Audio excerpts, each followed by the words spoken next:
Super excited about this topic. It's been in the talks with us for quite a bit. Just wasn't sure when we'd be able to do it. And Chris, our collecting hobby, it's not linear, right? It's super dynamic. We got inbox collectors, we got customs, right? We got kit bash guys, we got all these different guys.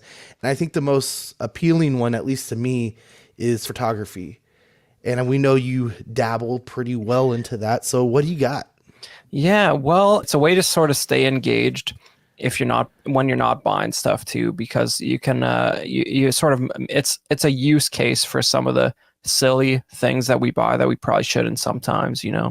So like I want to talk a little bit about it because there's a lot of ways you can sort of stay engaged with the hobby without needing to like pre-order every TVC, for example, because most of them are repacks and or not good. So like here just on this opening slide, for example, that the Efont Mon in the background there, that's like a 2004 figure, right? But it looks awesome, and like there's a lot going on here, playing with light. You got the BMF in the background, interior lighting on that sort of.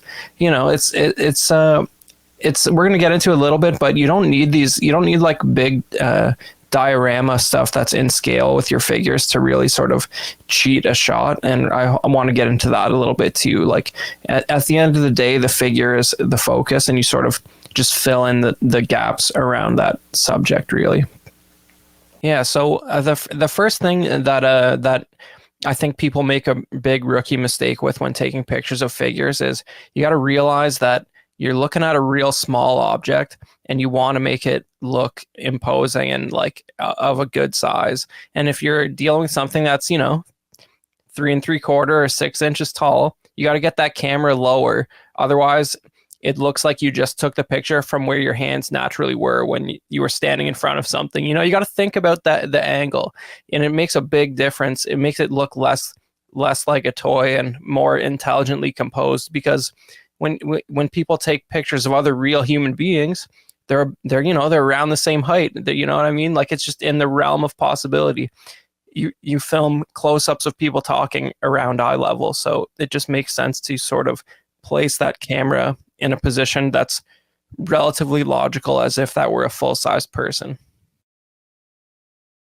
It's not that you're never above the subject. For example, we have this piece here has a bit of a vehicle in it, and we got the chief there shooting upwards. It makes sense to be a little wider, and it makes sense to be a little wider and above the vehicle in this situation, because it's motivated by what the character's doing. He's looking up and shooting up, so you're above it. And now here's another thing is I call it a key light. That's sort of that's lighting terminology, but basically if you have a little single light that's sort of a neutral, sort of bright white or warm white color, you want something like that on a little stand that you can move around, that's around the height of your figure but a little taller. And on the first picture there, it's sort of coming from behind the camera. It's not very interesting.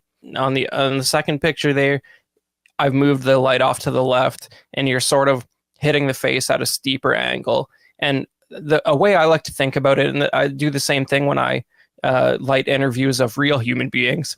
You want the light to sort of just hit the far eye. Like you see on the left side how this side of the face is bright there, and the light's just making it to his like cataract over glazed eye there.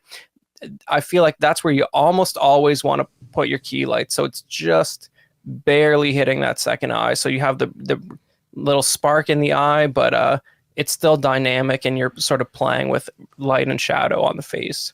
Yeah, I was gonna say that shadow really makes him look a little bit more menacing. Where it's like on that first one right here, you really see just like a toy. Like you see the plastic, Yeah. you see the different color variations of maybe like some mispaint or something like that. Or And the other this, thing you'll notice is that it really brings out the sculpting details in a way that the Paint app really doesn't. Like you can see the sort of pensive brow there. Like you see these little lines that you don't see when the lighting's coming from the front. So it's almost like you're giving Hasbro a little more credit for their work than you can by looking at it with a little more flat light. Action Figure Academy says force perspective is an option. Yeah, I mean, a good example of that would be, for example, if you get, say, if you wanted to use one of your, what's the Micro Galaxy Squadron. Say if I wanted to put like a Republic gunship in the background behind him, like you could place it like you could place it on something in the background, and then if you get your camera real low, you could have like a ship that's underscaled. Like maybe I could put a 3 3/4 ship behind a 6-inch wrecker, and if it's far enough back and you get the camera really close to the ground, you can't really tell that it's undersized once it's back there. That's an example of forced perspective. Of course, you could have a smaller, you could put a 3 3/4 figure right close to the camera and do it over the shoulder, and you couldn't really tell that it was smaller scale. That's the sort of thing he's talking about. But like I said, if you were going to put a 3 3/4 vehicle behind a 6-inch figure, you'd want the camera really low. Otherwise, you're going to be able to tell that the figure is way taller than the vehicle. And a good example of that would have been like the wasn't that the Galaxy Squadron AT-AT? Yeah, well, we got the camera real low for that, but those two vehicles were in scale, so technically that's not forced perspective. Forced perspective's like when they filmed the Lord of the Rings, and they got a Hobbit and Gandalf in the same shot, but Peter Jackson set it up so the Hobbit's real is like farther from camera, so that Gandalf looked bigger than him, but they did it in camera rather than as a composite shot. I watched that. Yeah, like when he's talking to Bilbo in The Hobbit in his house, and on the table, like he didn't. The table's jagged. Yeah, and they film him from the side, and he didn't do any kind of CGI or anything to make him smaller. They just filmed him separately and further away. Yeah. Yeah, it's interesting, but to pull stuff like that off, you have to have what you call a really stopped down iris, because then you can really tell that one object's much closer than the other. That's a little more advanced than we're going to get today, but I think we're going to go through 5 or 6 points here, in this being the second one. And if you just do some of this stuff, you're going to notice a major improvement, I think. You're not doing these with your phone, are you? No, this is not my phone, but some of the pictures you'll see in this are phone shots, and I'll point those out when we get to them. Okay. But so here, this is another thing that people probably often forget to do and you don't think about. But you can only do this if you have a couple dedicated lights for your shoot, and this can just be a cheap ring light or whatever.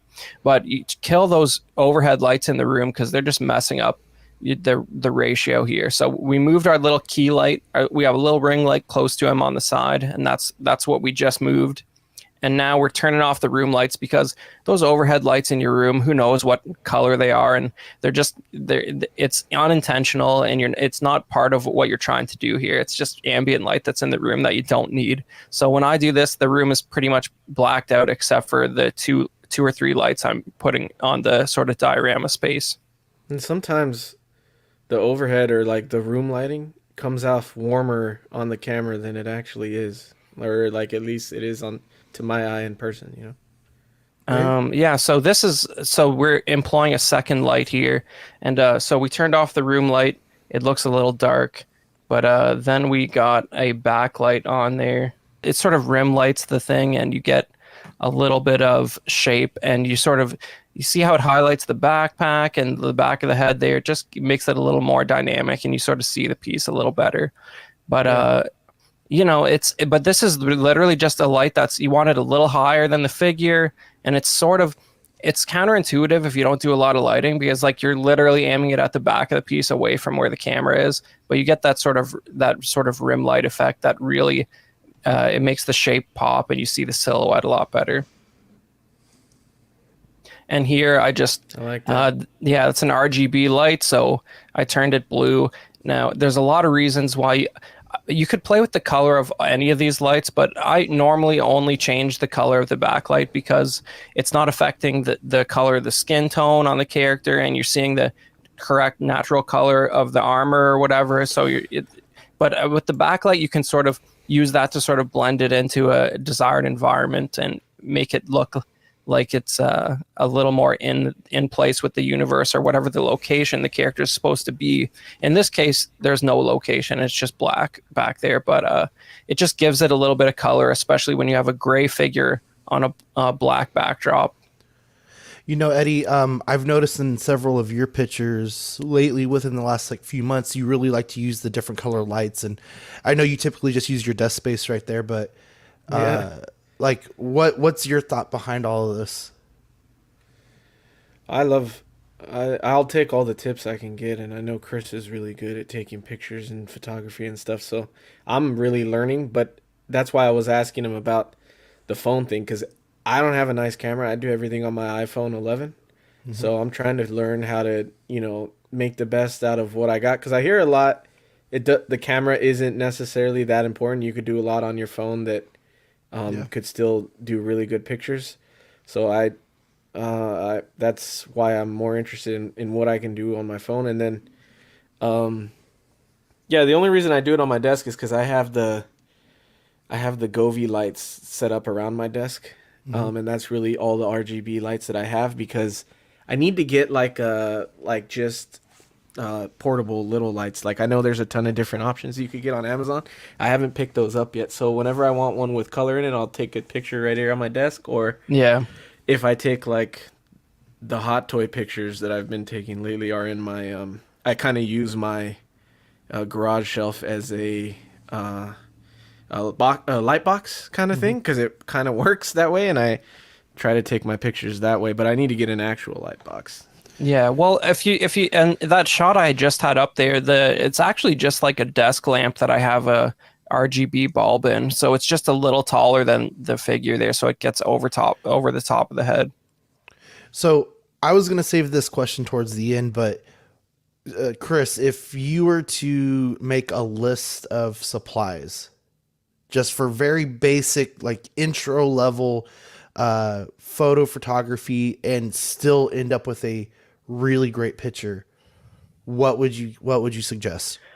Well, one of them is I think Eddie's already doing it, but just get yourself a couple of like black foam boards or whatever it is, so you can put, like, this is just basic, sort of like, you could probably find this at like whatever, like a Staples or Walmart or like a dollar store, just a black foam board you can sort of put behind there just to cut out some of the chaos, of the environment. And you can use, and it's not just to have it plain. It's like I would start with this as like a base, and then you can add in little diorama pieces, but it just gets the attention sort of focused on the subject rather than what people see, what part of his house or tabletop is he using to shoot this, right?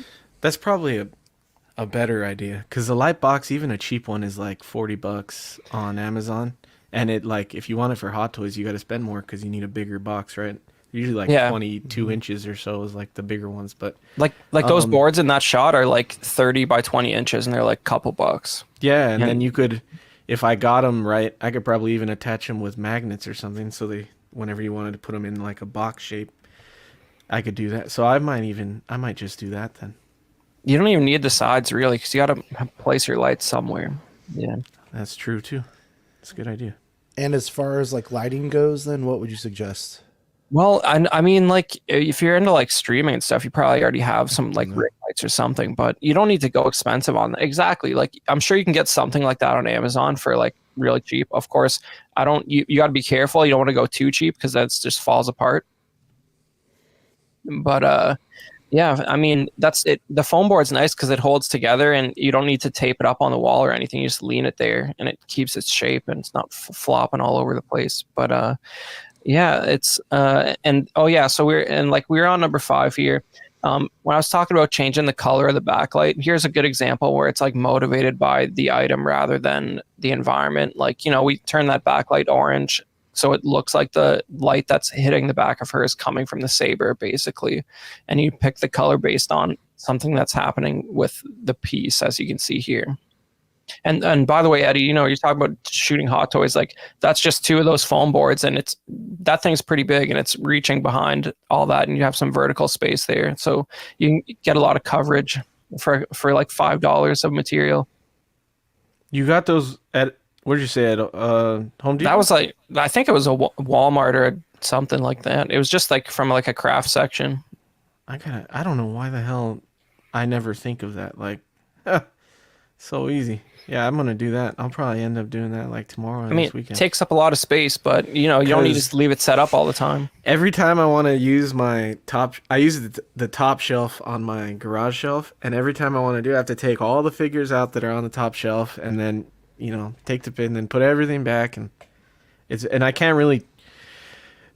It's really good lights I have in there, but they're like super bright. Can't change the the dimness or anything like that, so it kind of over blasts light on it, and then I have to end up having to turn the exposure, or not the exposure, the whatever setting that is on my iPhone. I turn it all the way down to like get rid of some of that light, and so yeah, and then here, it's a bit orange because I sort of have like an explosion thing going on in the background there, which that little bit of fire back there is actually, I'm pretty sure that was just an iPad where I just Googled like an explosion on a black background, and it's so out of focus that you can't tell there's a screen back there. Never thought of that either. That is crazy. So you're saying that more than likely behind that is an iPad standing Yeah, up just with a... Yeah, the fire is definitely an iPad. It gives it that sort of brightness that you'd expect from a fire, rather than if it was just the sort of colored piece there. And then another thing here is if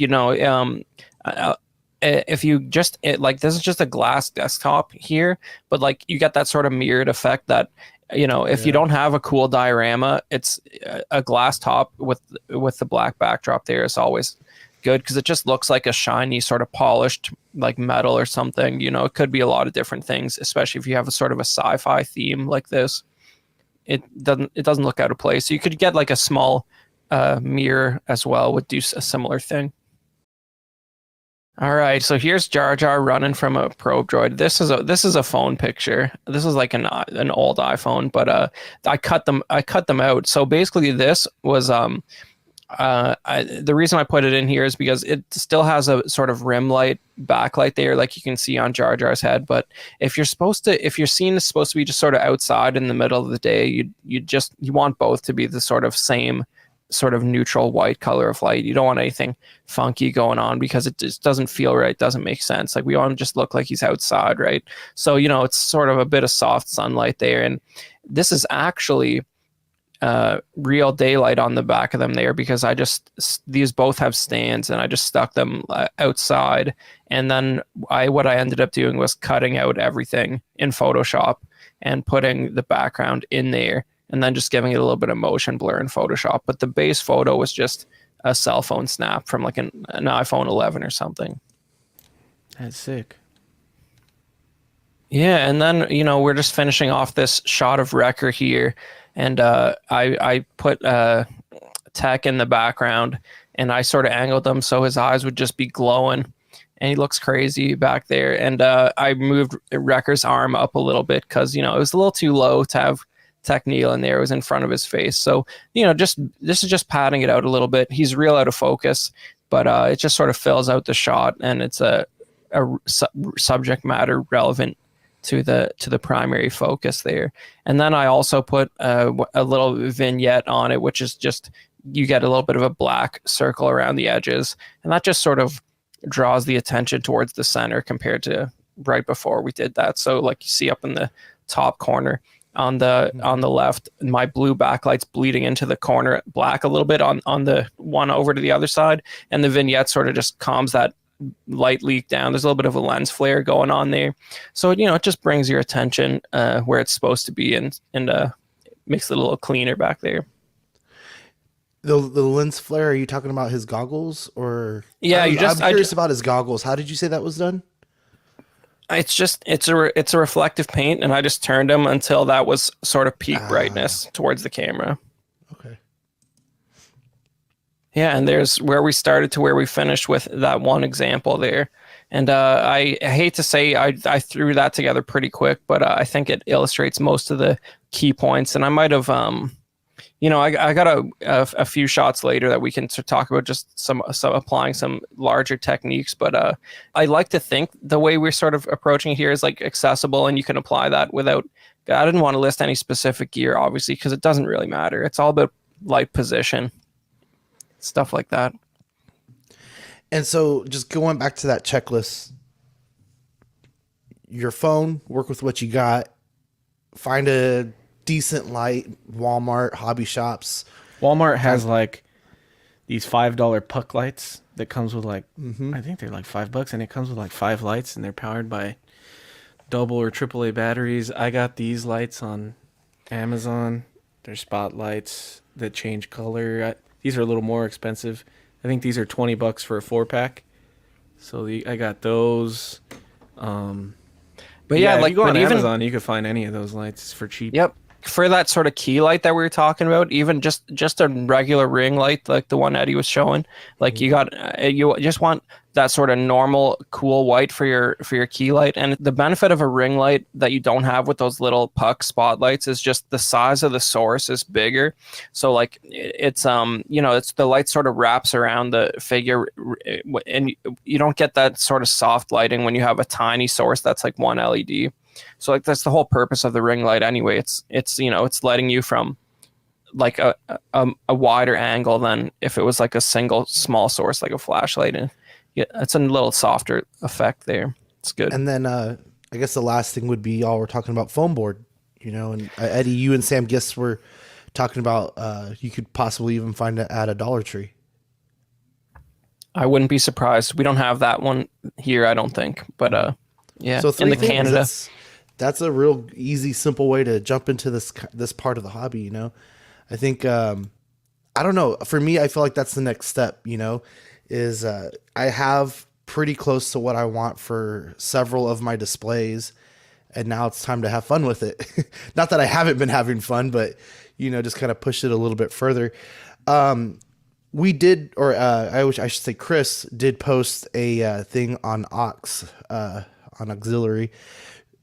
You did a reel, and let's use that for the next week or so to maybe put your own photo photography, pick a figure, and let's use some of these tips that Chris was talking about and see what we come up with. No fun game or crazy antics or anything like that, but let's just have fun with it and post it on that on the comments. Yeah, you can do that in Ox, or if you're on Instagram, you could just tag us at Small Talk CW on Instagram, and if you, it'd be cool to share some listener photos if you have any.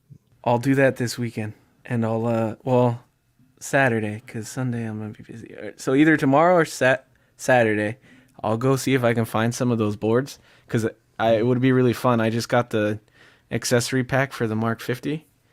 So I think I'll use that as my opportunity to see if I can do some cool shots and use some of the tips that Chris gave me, and I'll make sure to tag you guys, and I'll pull some in Ox too, because that's cool. But yeah, that's a good idea. I had a few more slides in there that were examples of toy photography. So I just wanted to, learning this stuff really, it opens up a lot of like interesting interactions you can sort of have within the collecting community. So like this Chrome Razor Crest was put out, this is like a bootleg, like one-off piece that a guy called Has No Talent on Instagram did. And I think he made like, I don't know, like 100 or 200 of these and sold them through his Instagram. And I ordered one of these silly things and did this shot and posted it. And he like reposted it. It went sort of viral. It was cool to sort of get some reach out of something like that. And, this is just, it's a little bit of a wider setup there, but, it's all just, the diorama is just paper. And the inspiration here was just some of those older Kenner vehicle boxes have like a front picture that is pretty much set up like this. So that's what I was looking at. Chris, and we do have one question we should answer really quickly. He said Sith Scale Collector says was looking at a Photoshop / Lightroom the other day. Is it worth the investment? I guess it depends. Like if you're really interested in this stuff and you're gonna like, I'm not talking about you're gonna make money from it, but if you're gonna like make that you're gonna start a new Instagram page or something and you're gonna really focus on toy photography and you actually get enjoyment out of it, I would say go for it. But the shots I was using for an example today, like the Wrecker stuff, like there was almost nothing done to those. It's all sort of in camera. So like if you get these sort of 4 or 5 pointers down, I would sort of play with the stuff we were talking about today and sort of see if you can sort of get to the point where your shots are looking pretty good just right off the bat, and then sort of feel if you decide if you still think you need to do that to have fun with it, because you might be able to accomplish a lot just sort of focusing on the more practical elements of the shot. Because, you know, as good as Photoshop is, at least for now, it's not great at fictionally replacing the light positions. You know, it'll get there, but then are you looking at a picture anymore, or are you looking at something that's AI generated? You know, and here's a couple other shots I had. That one on the left went semi Instagram viral as well, like Boba Fett pushing the Mandalorian's car for him. And then this other one was an event poster for like a toy show here in Toronto, where we had a Kenner sculptor coming out, and he sculpted all the stuff on that poster. And that's all like vintage like 70s and 80s stuff that he sculpted. But and he was like signing the poster, and we used it for like ads and stuff for the show. But that's an example of like a composite shot where it all sort of looks like it fits together, because I have sort of the orange and green light over the sides of everything. But that was like, I sort of set up the backdrop like a photo booth, put each item in there, and then I brought those into Photoshop and isolated them so I could sort of reposition them and change the size and make a composition there, because it would be really hard to set all that stuff up and get that sort of even lighting on there. But it all sort of looks like it belongs together because of it all has the light from the same directions and the same color. So it sort of looks like it could all be together. That's awesome, man. Thank you for all this. It's definitely some good tips for a beginner, for an intro level. Maybe down the line we can advance this conversation a little bit more. I do have one question, because this just kind of sticks in the back of my mind. It was one photographer that I was watching, because it was like a con, and he was talking about how they invited him to do his own gallery at the con. I don't remember who the artist was, but it was recent. Okay, he uses like fireworks and a blow dryer, and you know, and you get these real crazy poses. And I'm sure some of it's like Photoshop taking stands here or there out, but a lot of it was wired. It was you know, like how many frames do you need to like catch that fireworks shot to make it look like an explosion? Like, do you keep the phone on, or I think he was using a phone, or I don't remember, but like you have to keep it going while the firework is going off, or what's the deal there? Well, there's a lot of ways you can do that. I don't know if you've ever seen, you've probably seen like a still photo of a lightning strike in like a Nat Geo or something, right? Like, how is it that guy took a picture of lightning? Well, at the exact moment. It's because he didn't, right? What that probably is in most cases is what you call a long exposure, where the camera is collecting light over like 10 seconds or something, and he just keeps doing that till he gets a lightning strike, and then you know, you're none the wiser, right? And they clean up the shot a little bit. So you can do long exposures with like a little string of fireworks or a sparkler too. I don't mess around with that stuff too much. I have here and there, but you know, even if you're using like candles and sparklers and that sort of thing, like, you know, safety first. Don't light your table on fire or anything like that. Foam board goes up pretty easy, so I don't know if I want to encourage people to do that. But you know, but even this shot on the left, like, you know, that's just a tabletop with I think you might be able to tell because you can see it a little bit in front of the land speeder, but I think that's sandpaper on the ground, so you have a little bit of sparkles as if there's sand there, and then it's just a blue board with some light on it for the sky. So like, that's just a relatively small tabletop area. Just be creative, give it a shot, give it a try. Worst case is that it's not your best picture and it just doesn't go up. Yeah, I mean, the fireworks thing, you know, I have seen a lot of that. I think that fad has like kind of gone away a little bit, but basically you're playing with the exposure duration, or if you want the look of a fast exposure with a little fireworks, what you're probably doing is setting the camera up so it's doing a burst of shots. I don't think you can really do that with a phone, but you can set up a DSLR so it does like 10 shots like in a second, and then you sort of pick the one that the explosion looks the coolest during. But that's pretty advanced stuff. Figure out the basics first. All right, Chris. Well, thank you so much for this. This is very informative, and like I said, check out Ox. Go to that post your pictures with some of these tips that Chris has given, and also tag us on the Instagram too.